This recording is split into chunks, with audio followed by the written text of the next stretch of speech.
Happy Welcome. Wednesday. Happy Wednesday. It is episode 5 of the WOW podcast. I realized when I went back and listened last week, Wendy, that we didn't tell people what WOW is. We're just assuming everybody knows now, just a few Oh, episodes in. It's Wendy's on Wellness Wednesday, WOWW. So we welcome you guys to episode 5. We've been getting amazing feedback. Hope you all are enjoying this. Look forward to getting a lot more feedback and hearing what you all would like to hear. Speaking of which, I got several questions last week about different things that we talked about, and I wanted to bring it up. The first and the most important, I had more clients reach out to me and say, "Hey, can I get Wendy's firesider recipe?" So, Wendy, why don't you tell us absolutely. what you put in that firesider we talked about last week? Yeah. So it's just a basic recipe, okay, that you can change however you want to change it. Um, Rosemary Gladstar pretty much started the firesider craze in the 60s. And basically, she used what was on hand at that time of year, which is garlic, onions, horseradish, hot peppers, ginger, turmeric, and then you can add a citrus. Doesn't matter what citrus, lemon, orange, lime, whatever you like. Add the citrus, and then you cover all of that. Like if you were using a quart jar, you might use one onion. You might use, one thing of ginger and one thing of turmeric or turmeric powder. It does. This is one of those things where you don't want to get caught up on, oh, I don't have this root fresh, or I don't have this, or I don't have that. The main ingredients is hot and spicy, mixed with the vinegar and the onions and the garlic. And then you can add rosemary. You can add any herb that you like. Sometimes I'll add elderberries to mine. I'll show you all this because I strained it finally. Woo, This it's so is pretty. this is the elderberry fire cider.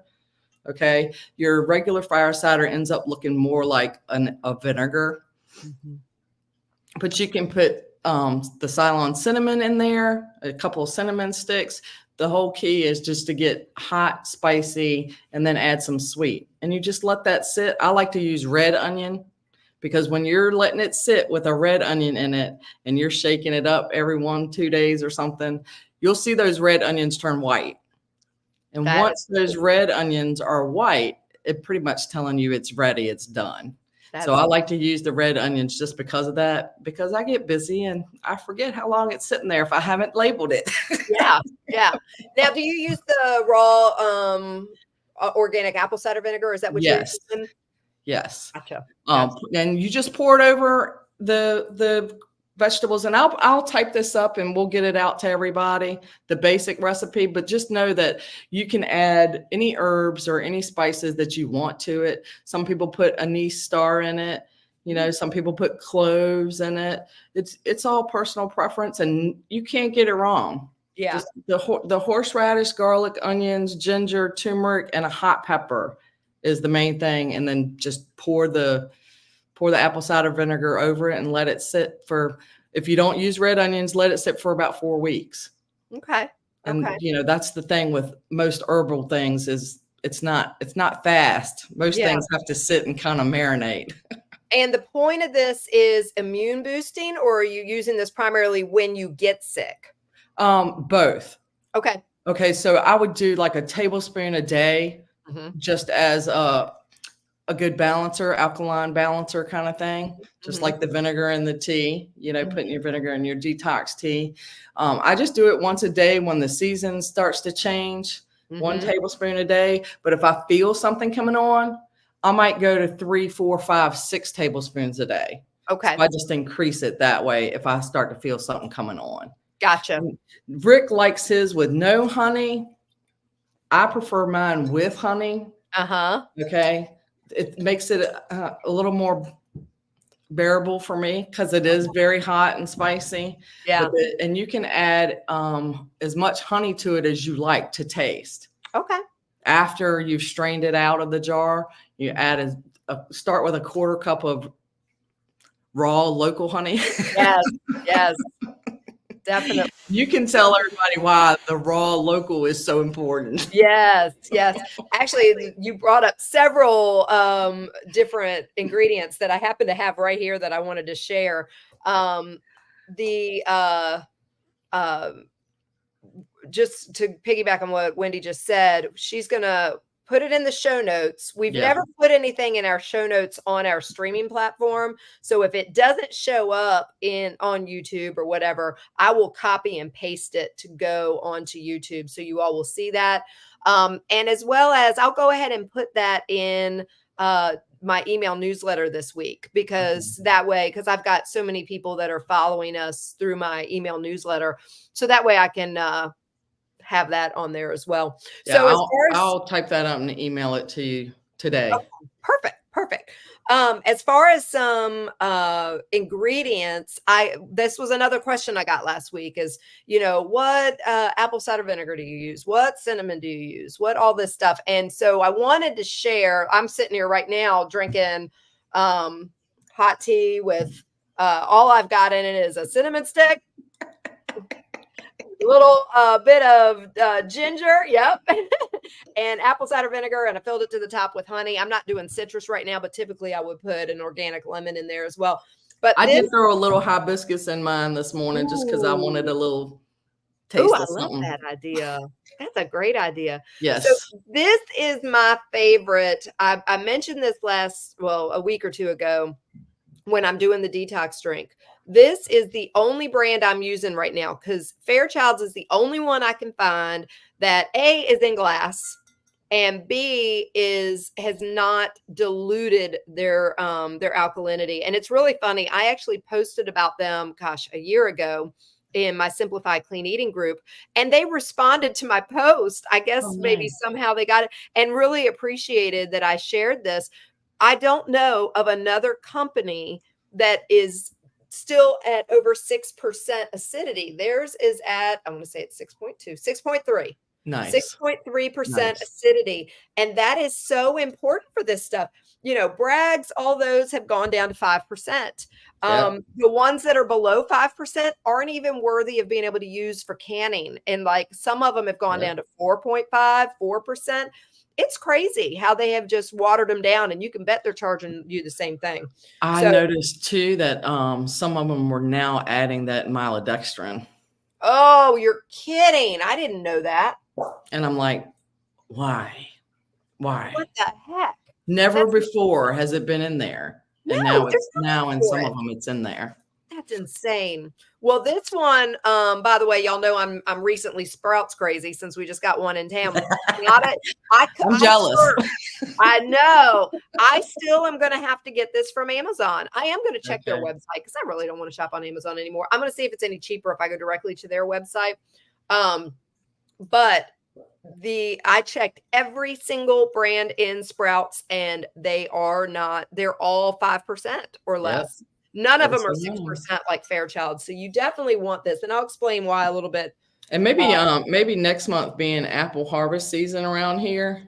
Ooh, I will be making homemade apple cider vinegar. So we'll go over that too.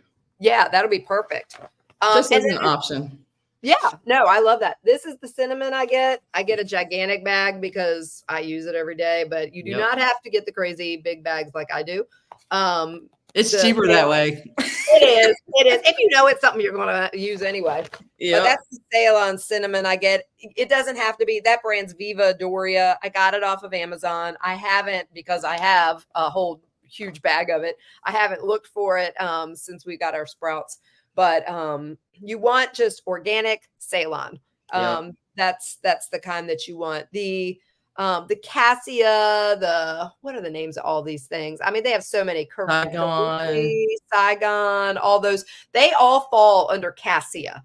Yes. They are a poorer quality.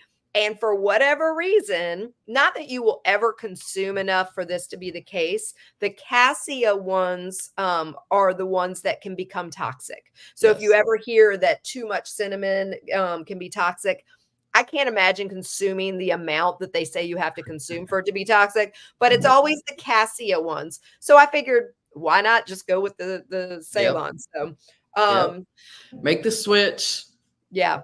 Yeah. And it's really not, I mean, I don't know. I buy it in bulk. So to me, it's not any more expensive, but I mean, it probably is a little bit more, but I don't think it's enough to be a big concern. No, I don't think so either. Because when I switch, I mean, they're all, when you're buying organic, they're all about the same range. Yeah.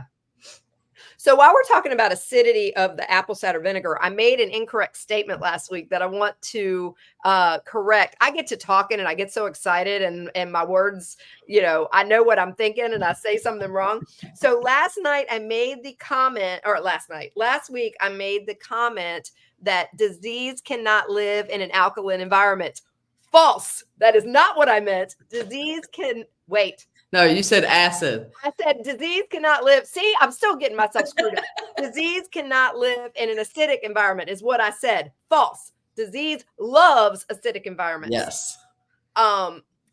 You want your body to be a more alkaline environment. As you can tell, I can't even get my words out. It is a very complicated subject. I would love for us to cover that one day. It will be an entire show. But just to give you the highlight of what we're looking at. So our body's pH, it ranges 7.35 to 7.45. This is, big nurse stuff, big doctor stuff that when we're in the hospital and we're looking at people's pH and all this stuff, we're always aware. When you find somebody who is diseased, then they are going to have a lower pH, which means they're acidic. The standard American diet is highly acidic. Way up there. Processed foods, when you start looking at the acidity levels or the pH levels of all these different foods, processed foods, all this junk, sugars are all super acidic. Disease loves that stuff. Yeah. That's where disease thrives. So when Bill had cancer, for example, I kept him very alkaline. You did that with Rick too. Yep. When Rick was battling, very alkaline. And what that means is no processed foods, no added sugars, just enough animal products to make sure that you're getting adequate protein. Even the beginning of Rick's thing, I even had him on no meat at all. I did the same. Just for a little bit to get the that stayed in there quickly until they got mad at us because that's right. I didn't want a steak. But I did the same thing with Bill. I had him on no meat at first. Yeah. And no, I do not think that, just my personal opinion and my educated opinion, I don't believe that vegan lifestyles are the ultimate in health, because what the replacements for meat are in people's diet is usually junk, and soy is very inflammatory, and that's the kind of stuff they go to. So I don't believe in a vegan lifestyle unless you need it for healing. Yeah. That being said, the only thing that is acidic in a whole food lifestyle, in a clean eating lifestyle, is animal products. Yeah. So when you're balancing out those animal products, and they're nowhere near as acidic as processed foods, as sugars, as all that stuff. So if you're balancing out your lifestyle with the right amount of animal products, of animal proteins, with large amounts of natural, fruits, vegetables, all that stuff, you're going to create an alkaline environment. Yep. So disease does not like it. Nope. It is such a great thing to learn that balance. Honestly, I hardly ever teach it to that degree with my clients. I'll mention it once in a while because it's so complex. But the reality is the way we eat is already going to put you in an alkaline state. That's right. We don't do the crazy high proteins. We don't do processed foods. We don't do the added sugars, except for, little bits here and there. You're not going to be acidic. You're going to be in that alkaline state that disease hates. So anyway, I just wanted to correct that from last week and then explain a little bit what I meant by that. And the daily detox tea helps too. It does. And that's exactly why we talked about it last week, isn't it? When I was talking about how that balances out your pH. And it's really interesting. And this was as far as I'll go with this, because again, this is so complicated. Most people hear that apple cider vinegar is going to make their body more alkaline, and they're like, that doesn't compute, because apple cider vinegar is, all vinegar is acidic. It's really wild, because it's what it does in your body.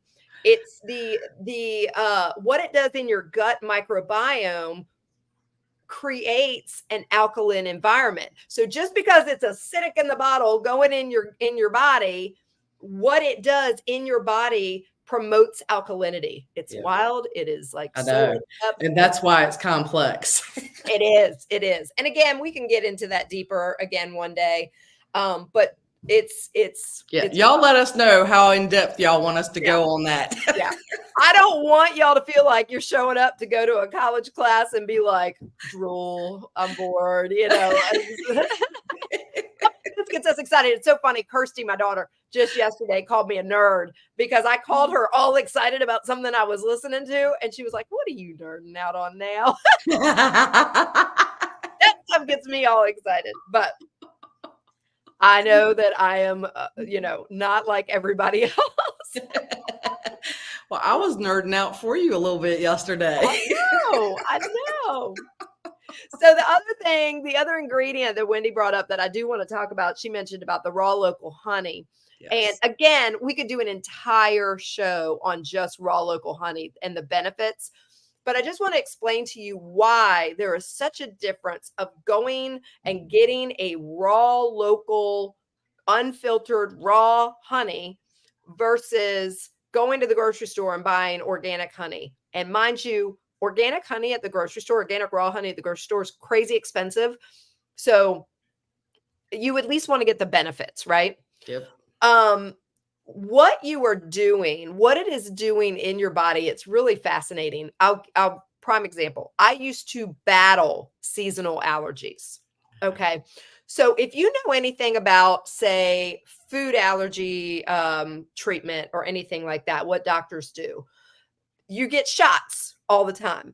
Well, those shots are little bitty injections of the very thing you're allergic to build up an immune and tolerance to that item.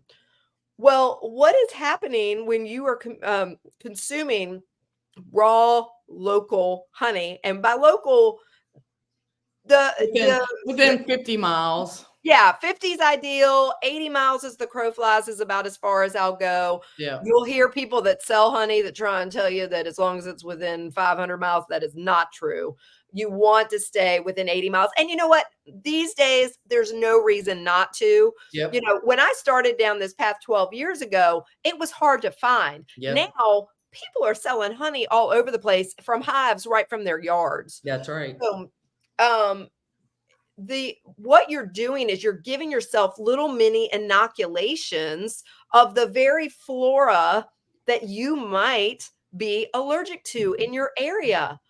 Mm-hmm. Wendy Massey used to be on Claritin, Singulair, all the things. I didn't do it all year, but I used to take them during the season.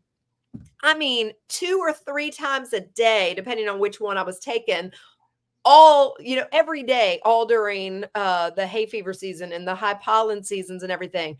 I have not required them in 10 years. Nice. The only time that I ever needed something, the only time I ever had a problem with my seasonal allergies was when I was doing keto for about how long did I do that? 10 months? Yeah.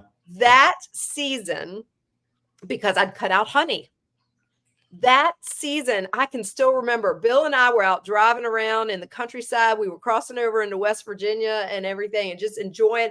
By the time the end of that day came, we are stopping at some little podunk store and buying a roll of toilet paper because I couldn't stop sneezing. My eyes were running. My nose was running. I never had it. And I realized that was the first and only season that I hadn't been ingesting my honey. Yep. So I went back to it. I figured out how many carbs it was, and I said, forget it. I don't care. I'm going to take it. It's medicine. Yeah. So raw local honey, it has more benefits than just that. It is Oh, good absolutely. for so But I many. mean, anybody that suffer, most of the people I know that live in Virginia suffer from some kind of outside Yeah. allergy, and it Yeah. helps so much with that if you get it in your body on a consistent basis.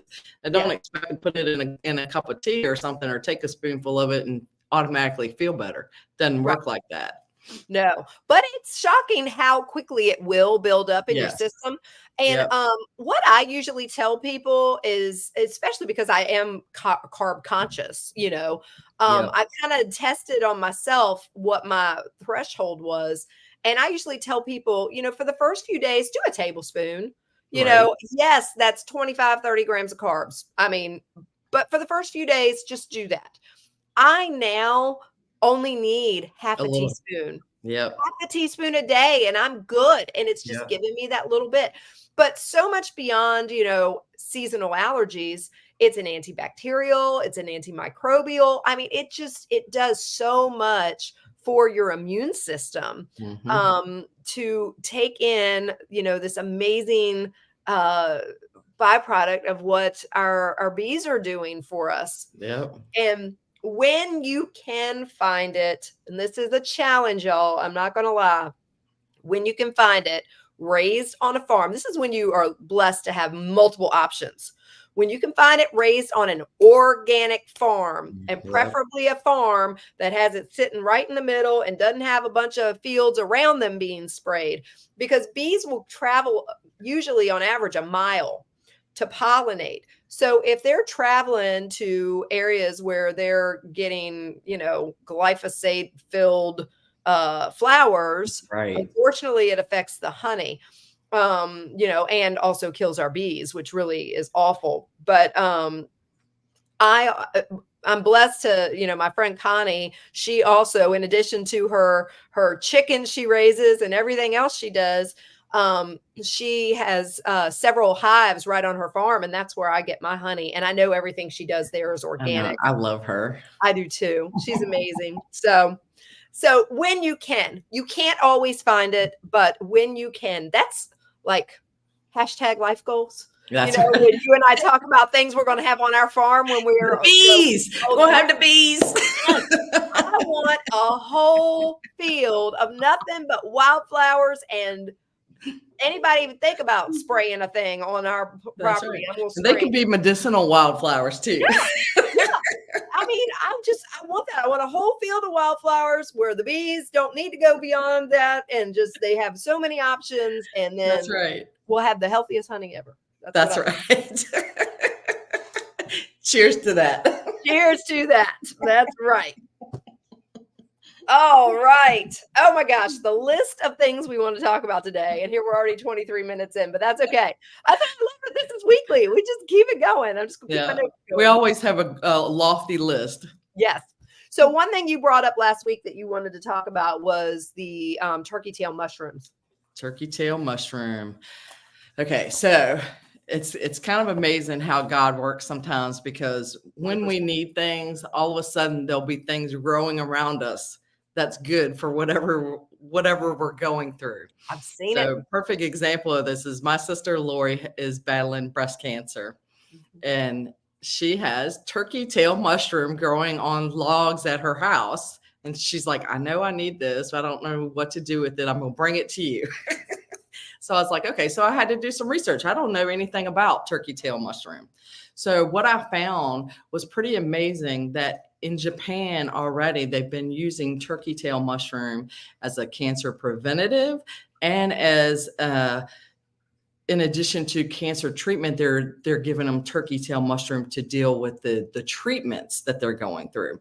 And Oh I'm like, God. okay, this is amazing. Okay. So in addition to that, they found that it balances blood sugar, boosts your immune system, reduces fatigue, fights fatty liver, prevents UTIs. I mean, it's edible, but to me, it's not edible because it's like tough and leathery.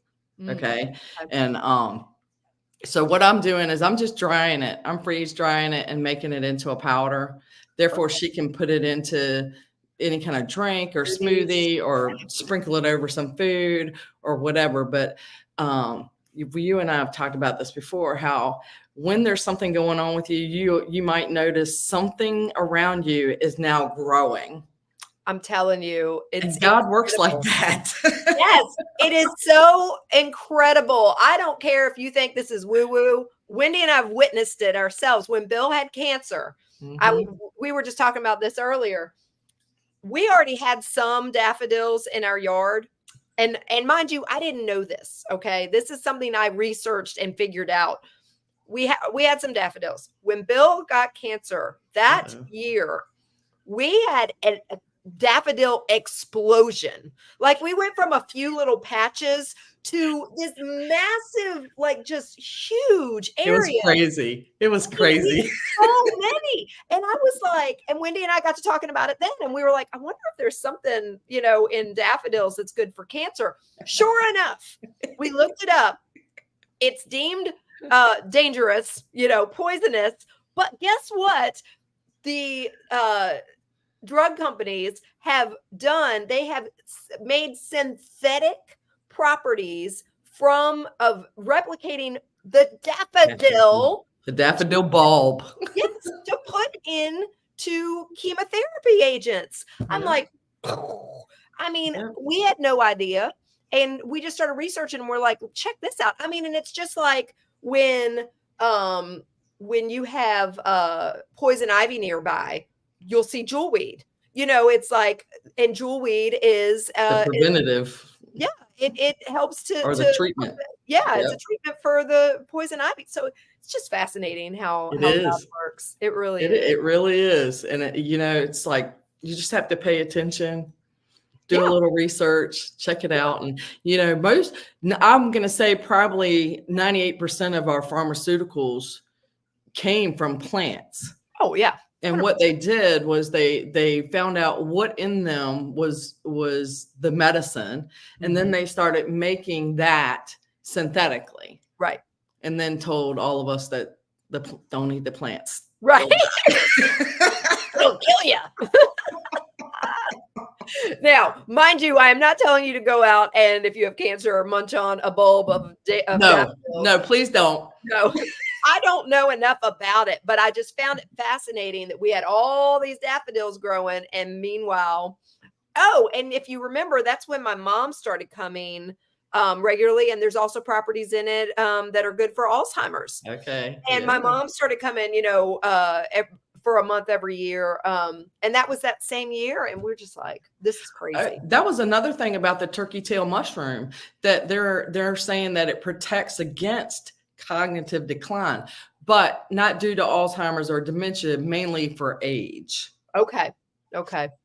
Gotcha. Is what they know so far. So we'll see if that changes in years to come or not. But very well could. If you have, if you're out and you're foraging, and you find that, now there is a look-alike, the turkey tail look-alike, and the difference between them is the backside.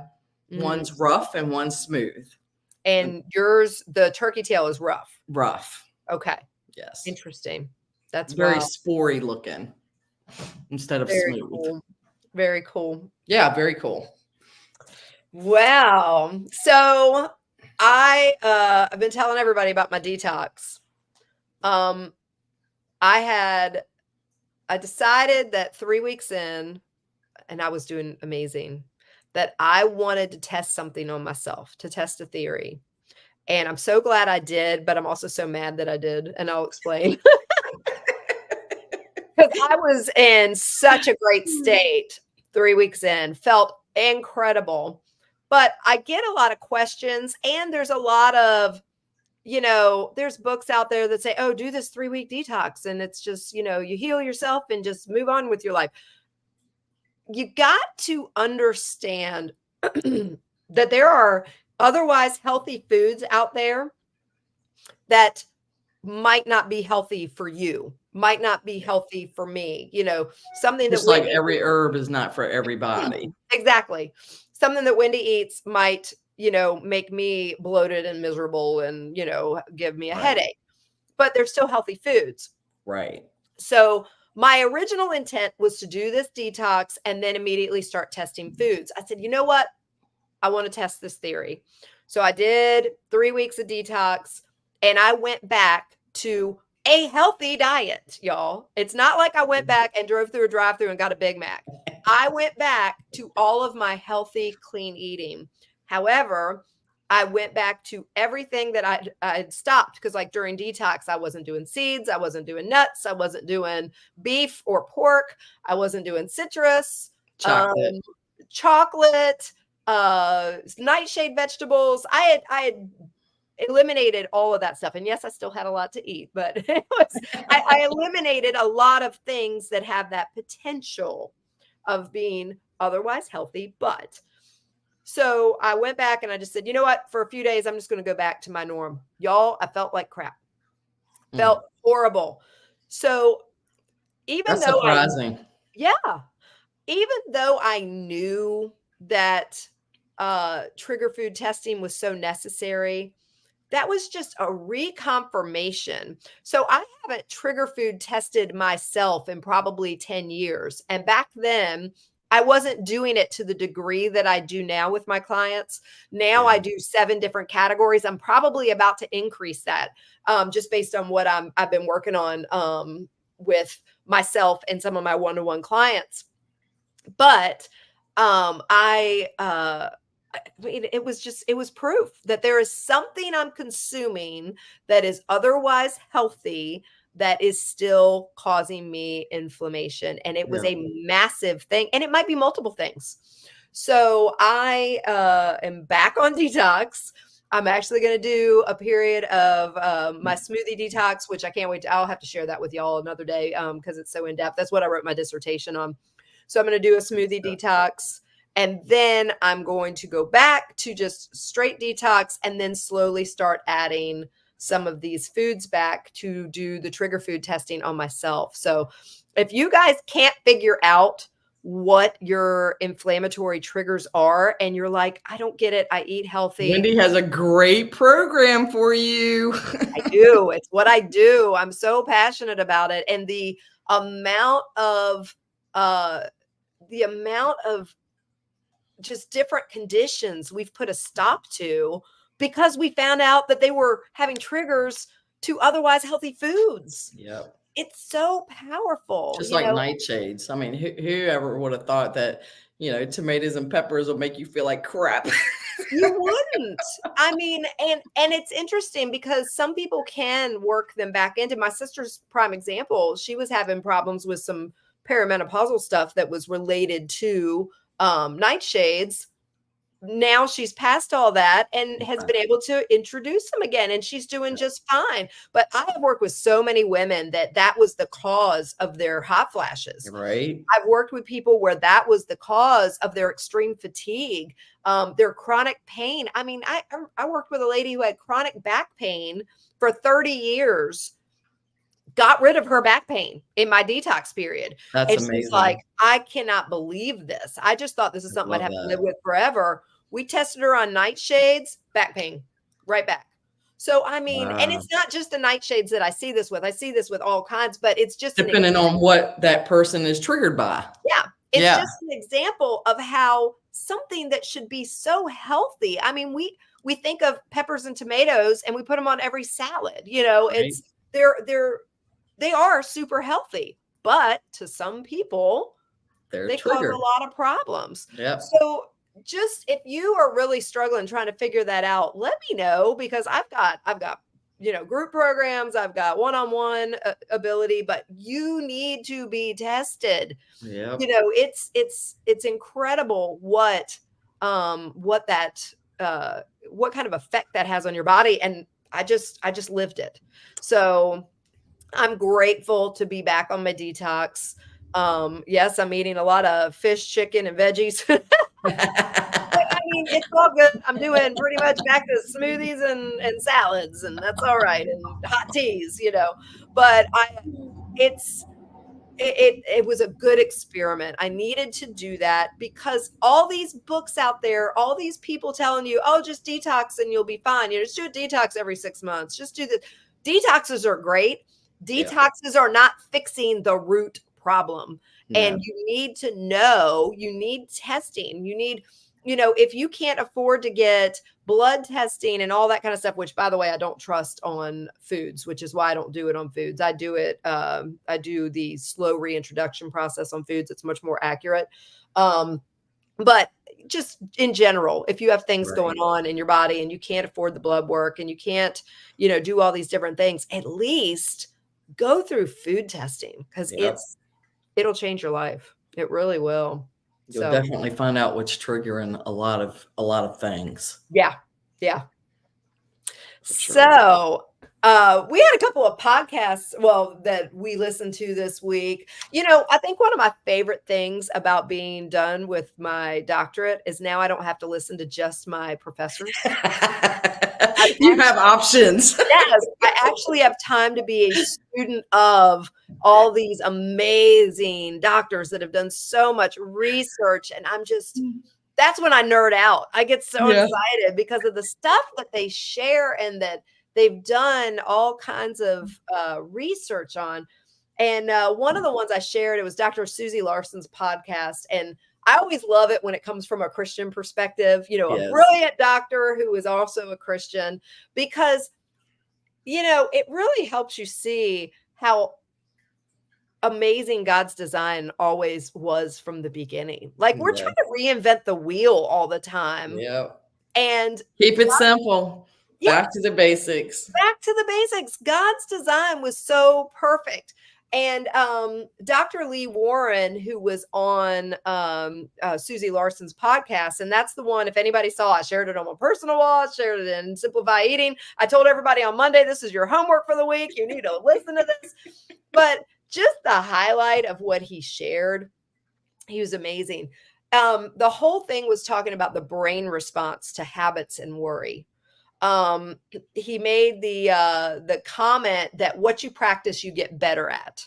And that is incredible when you think about that. When I was an ER nurse, we had to practice all of our drills. When somebody would come in with a heart attack, we were spot on because we'd practiced. We knew what we were going to do. We did it all the time. It came second nature. An athlete is gonna do the same thing over and over, and they're gonna get good at knowing what to do in a certain play on the ball field or whatever the situation. It made me think. He actually brought up all of Romans 12 being good, but it made me think about. I'm gonna pull up my Romans 12:2, don't copy the behavior and customs of this world, but let God transform you into a new person by changing the way you think. Amen. I mean, and that's exactly what he was talking about, is that when you change. As a hypnotherapist, that strikes my heart. Yes. When people think that what we're doing in natural medicine's woo-woo. No, it's not. It's biblical. That's right. We're trying to get people in the right frame of mind. It's in the right mindset. And it's right there. You got to do it. And I'll back up even to Romans 12:1. And so, dear brothers and sisters, I plead with you to give your bodies to God because of all he has done for you. Let them be a living and holy sacrifice, the kind he will find acceptable. This is truly the way to worship him. This is my foundation of what I teach. Even if you're not a believer and I'm working with you, in my mind, I'm thinking, what can I do to make them available to be able to perform the tasks that he calls them to, to perform the tasks that are their, what they're here on this earth for. None of us are on this earth to sit on the couch and watch TV all daggone day long and to be, lazy. None of us are. Nope. We all have a purpose. Absolutely. So that just struck me as how he talked about the actual wiring of the brain. And, yes. It's amazing. It is. It is amazing. It is. And doing certain things are hard until they become second nature. Are they really, or we just convince ourselves they are? We convince ourselves 100%. Because whatever we say, whatever comes out of our mouths, whether it's about somebody else or ourselves, we are always listening. Yes. So when you say something, over and over and over and over again, you're creating that pathway of that being the truth. Yeah. So it's like, is it really hard, or have I just convinced myself that it's hard? Yeah. So what happens if we start telling ourselves that it's easy? Yeah. It's easy. We convince ourselves of so many lies. Yes. You know, when I went through a brief period, never had anxiety in my life, except, you know, situationally, but until I became a business owner. Shocking. Most stressful thing I ever decided to take on.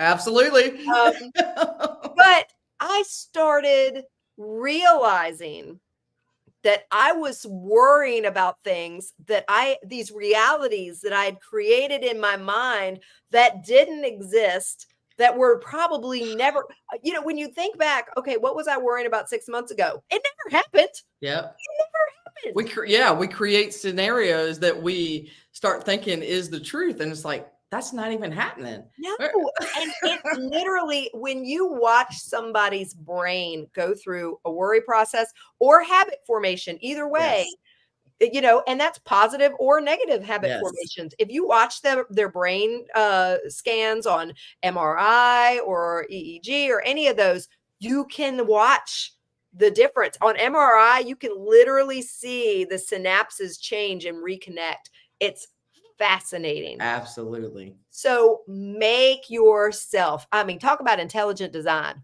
Yeah. I mean, that is incredible.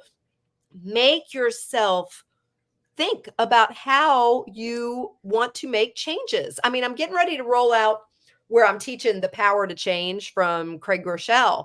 Nice. And I'm going to do that with any of my clients that want to, you know, have the Christian perspective of spiritual healing. That book is unbelievable. And he talks about exactly that. It's just, that's right. Just do it. You just do it. You know, Nike had it right. You just do it. And as you get in that habit of just doing it, your brain pathways change and it becomes a reality. So, and then the next thing you know, you're doing things automatically without even any effort. That's right. That's right.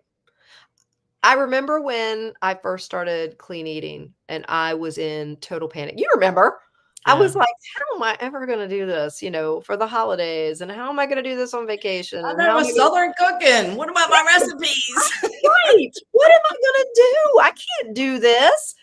And now, because I have just made it my norm, my habit, and it tastes a heck of a lot better. So why wouldn't I? Right. You know, and we still have crack in a pan. Yeah, I mean, we've learned to make everything that we always loved in a healthier way without boxes and packages. I mean, just like our ancestors did, you know, 50, 80, 100 years ago. That's right. So if that's our norm, I mean, I don't stress out about it at all. I don't have any desire to grab anything that is not natural. I just don't. I'll tell you this much, you know, I started doing a whole lot more during the pandemic when we were all at home a little more and switching over. And we're to the point now, Rick and I, that it's like, if we happen to go out to a decent restaurant or whatever, more times than not, we're very disappointed. Yeah. In the taste of the food. Yeah. Okay. Because we're so spoiled at home with how things truly taste. Yeah. We so rarely go out. We went out last night for our anniversary and we drove an hour to go to a farm to table restaurant that we felt like, praise God, they're actually going to have real food. Right. Because if you go to a chain, forget it. Nope. You know, why are you going to spend $100 getting steaks and sides at Outback? They don't taste as good. When you're used to organic, grass-fed, grass-finished steak, and you go to a restaurant to get a steak, it's horrible. It is. And I mean, you can taste the chemicals in the foods that they serve. You could it's awful. So yeah, I'm totally spoiled by eating at home. And it was the same thing with us. I started getting mad that we would go out and spend, you know, drop $100 because it's not cheap to eat out anymore. Easy. And I'm like, $100 easy. I could have gotten a lot of food at the grocery store, more than what we bought there, and made something that tasted way better than that, you know. I agree. So, yep. But Dr. Lee Warren had a quote that he just kept talking about performing self-brain surgery. So if you think about that every time you are creating that new good habit, that new mindset, anything like that, you're performing self-brain surgery because of the pathways in your brain. So, And I'll tell you this too, that when you're doing that, when maybe you're trying to break old habits to create new ones, every time that you do something different the new way, you are totally breaking that old habit. yeah, Every single time yeah, you make the choice to go the other way, yeah. you're making it easier and easier to Mhm. make that other choice. Yeah, yeah. You got to do it consistently for a little Yes. while to really break it fully, but it absolutely. I mean, Yep. depending on what you read, some people say 21 days, some people say 40 days, however many days it is, Just consistent but just be consistency. consistent. Yeah. Exactly. And don't try and change everything at once. No, You know? because that's where most people just quit because it becomes overwhelming. Yeah. You know, Yeah. if you have the cassia cinnamon in your house right now, use that up. But the next Use time the you need daggone Gracie cinnamon, cinnamon. order the Cylon. Right. Right. Yeah. Don't, you got to keep it simple. And, like for me, I've been working on changing my nighttime routine. Girl, that's been talk about performance self-brain surgery. After years of horrible habits at bedtime, that has been very challenging. And I That's right. finally, instead of just saying, okay, at 8 o'clock, all devices are gone, and then I'm gonna wash my face, and then I'm gonna have my hot tea, and I'm gonna be in bed by 9:30. It's like I'm trying to change 18 things, and it was too much. So I Yeah. had to start with one. One. Okay, let me consistently do this at That, this yep. time. And then, okay, you've Move graduated. to the Now move right. on to the next thing. And it can be just that simple. I can. Just one little thing. If Yeah. if you're sedentary all day long, Mhm. get up and walk for 2 minutes. Yeah. Yeah. You don't have to work out for an hour, Mm-mm. you know? That brings up a great point. I had gotten really good with my detox of making sure I was moving every day. Well, we're dog sitting, Matthew's sweet Ollie, and Aw, she is so well behaved. She's a 9-year-old German Shepherd. Just love this dog. She's so incredibly well trained, but she's not used to other dogs. And she walks great without a leash. So I don't want to take her to the park and put her on a leash and all that stuff. So I've been walking our fields. right? And I've now gotten but the old Wendy would have said, well, guess I'm not exercising for 6 weeks, because I'm out of my routine, because I can't go to the park to walk, and because I can't go to the gym because I don't want to leave her and all this stuff. That's part of those things that we tell ourselves. Exactly. The excuse loops. I mean, I'm full of them. Let me Me tell you, too. I'm full of them. Most of So us are. every single day since she has been here, I have been walking out on our fields and just circling, circling, circling, and doing a minimum of 30 minutes. And it's been great. And she loves it. And she gets to, Right? smell all the foxes or whatever it is she's out there, trying to hunt Yeah, down. But all the smells. yeah, but you just got to make yourself do it, Yep. get rid of And the excuse. that's why I say once you make the choice to do it the first time, Yeah. the next time the choice is going to be a little easier. Yeah. And the next time a little easier. Yeah. I love it. I Just love it. becomes routine. And Yes. I mean, that's what she looks at me now after I've finished my devotions, like, all right, I know we're going outside. It's time. It's time. She starts sitting up, getting all excited. I'm like, all right, let me go put my shoes on, But it's just our thing now. It's our routine. Dogs are Right. great at it. If we And could be like probably dogs, after she goes home, you might stay in that routine. I might. Yeah. Who knows? Who knows? So speaking of podcasts, there's one I didn't share, but I was listening to Dr. Tom O'Brien. I shared it with you. Mhm. But Mhm. Dr. Tom O'Brien, he's been around for 45 years, I think. His life's work to see everything he's done is incredible. He's written a ton of books. He started off in infertility. He moved into just inflammation and autoimmune disorders and all this. Okay. He's written a bunch of books on autoimmune disorders. He search out anything with Tom O'Brien. His last name's O''Bryan. He is so incredible with his explanation about inflammation and about how he encourages people to keep it simple. Right. He spoke to my heart. He spoke to my soul, because this is what I try and tell people, is that it doesn't need to be so overly complicated. And I loved, he said every time he autographs a book, he signs his name and he says, base hits win the ball game. And that's what he writes in every single book. And I love that philosophy. And it's like just exactly what we're talking about, is that just make that one change. Yep.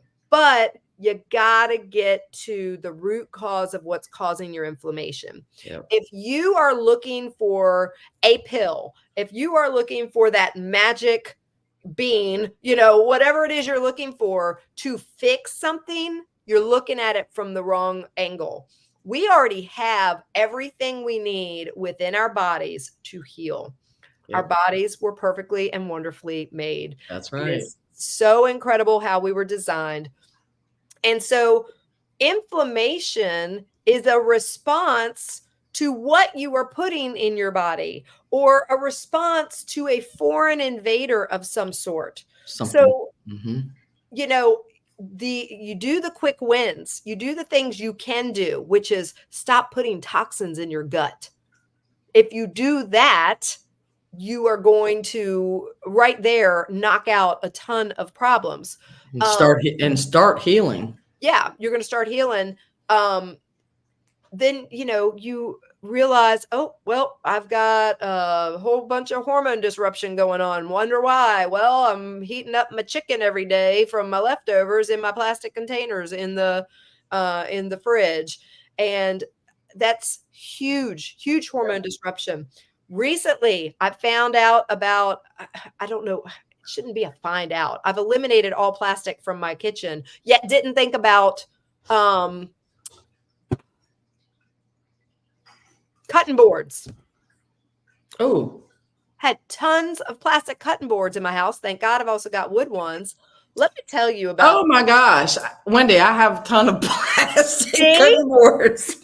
See, I'm gonna find I've already switched all over to glass for my containers and things, but I never thought about the cutting boards. Nope, neither did I. And I'm like, you've got to be kidding me. I'm gonna find the data that I had saved. Makes sense, though.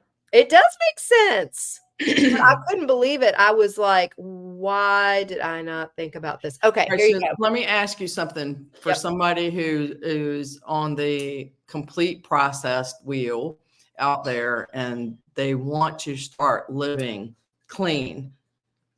What is your suggestion to someone who knows absolutely nothing of where to start? Well, my foundation is always going to be stop putting toxins in your body, like, with your foods, because that's processed foods. Yes, that's something you can stop today. You can immediately switch over and just say, okay, I'm going to eat all whole foods and, do my best to get organic and all of that. So that would be number one. Number two, get the plastic out of your daggone house. That's right. And take a lesson from me and Wendy that you're going to find things later that you're going to be like, yep, I didn't realize that. I thought, well, let me tell you about I'm going to read you this first, just so you can see about the plastic cutting boards. Okay. Microplastics per cut of the cutting boards release 1 to 15 microplastics per cut. Oh my. When you figure they say that most people who are cooking in their kitchen are cutting an average of 500 times a day. Holy cow. 1 to 15 microplastics per cut. It said over the course of a year, that's 128,000 cuts. Given those numbers, the cumulative microplastics exposure ranges from 7.4 to 50.7 grams a year. Wow. And for context, a credit card weighs about 5 grams. Wow. So you could, and that's just from cutting on a cutting board. Wow. If you are microwaving plastic in your if you're putting plastic in your microwave, you are getting more than that in your food. If you are drinking, I found out yesterday, the and just so you understand, these plastics are hormone disruptors. Yes. They build up these phthalates in your bloodstream, and they are hormone disruptors. We are creating so much of our infertility, so much of the hormonal issues a lot of us have at our age are just something simple like that. Get the plastic out of your daggone kitchen. But Yep. something that I found that was interesting, and hormone disruptors, just so you know, they're also linked to various cancers. Yep. So, you know, when your body doesn't know what to do with this garbage, it sticks it wherever, you know. A lot of times in our belly fat, Dr. Yep. Mark Hyman was talking about that, about how if you've got any belly fat, that's where a lot of these things go. Right. And they hang out right there. Because they don't know where else to go. They cross the blood-brain barrier, so they're Yep. giving us brain fog, they're creating dementia, you know, and they're causing cancers. So it's incredible. But 1 liter bottles, this was a study. Let me see here. 1 liter bottles, 1 liter plastic water bottles. And again, something I haven't given up when I'm traveling. Okay. Right. Because I thought it was all about the heated bottles. I thought the heating of the bottles was the problem. False. They took 3 brands of 1 liter plastic water bottles and tested the nanoplastics. And it was an average of 240,000 nanoplastics per liter that are getting into the bloodstream, getting into the blood-brain barrier, affecting your immune system. That is then activating your immune system, causing inflammation, causing brain fog. It's, you know, extreme Because cases. your body's trying to fight all that stuff off. Yeah, causes seizures, depression, anxiety. Yep. There's even studies showing that this has been the cause of some people's schizophrenia. I believe it is that. Fascinating. So you got to get the plastics out. Yep. But that was probably the best thing I ever did, was went to all glass. Yeah. And I thought I had until the daggone cutting Well, board you know, I thought I had too until today. Yeah. And now I got to get some new cutting boards. Right. The one I use most often is bamboo. And so that's the one I'm accustomed to using. Right. But I've got all kinds of them, and I know Bill uses it all the time, the plastic ones, because they're easy to grab and they're easy to clean, and they're gone. They're gone. What about the rubber ones? You know, like the silicone. Yeah. I am of the mindset that I don't trust silicone. Okay. I feel like that is going to be the next thing we're going to hear about in 10, 15 years, just like all the, you know, the nonstick surfaces for pans, for pots and pans.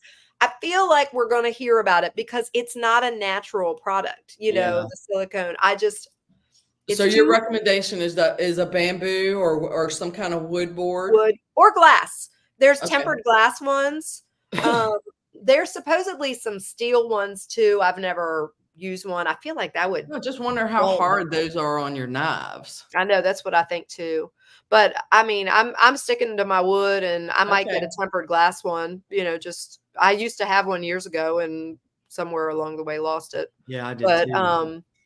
So yeah, but we're, you know, running out of time, but which always is shocking. I know. We'll dive in a lot deeper to what Dr. Tom O'Brien talked about with inflammation next week. But the bottom line is that I want you all to hear, then this is the biggest takeaway. You know, why should you care about inflammation? The CDC reports that the top 15 causes of death, 14 of them are inflammatory diseases. When you shared that with me, I was just not shocked. Yeah. The one that isn't is trauma. You know, it's trauma. So the other 14 are inflammatory diseases, whether it be cardiovascular, brain, cancers. These are all inflammatory diseases. Which means So they're preventable. exactly. They're preventable, and they don't need us just throwing stuff at the symptoms. You've got to get to the root cause of what's causing your inflammation. And, the life expectancy is starting to go down, y'all. This is what, this broke my heart when I learned this several years back. So all these years, our life expectancy has been climbing. Yeah. Well, we now have gotten to the point where kids born 2015 and later, their life expectancy is less than that of their parents. It's the first time this has happened in modern, era. And it's because of all the disease. We've now gotten to the point where our medicines are only doing so well. And the thing is that the average lifespan, just since this shift, it used to be, I wrote it down. Let's see here. It used to be 81.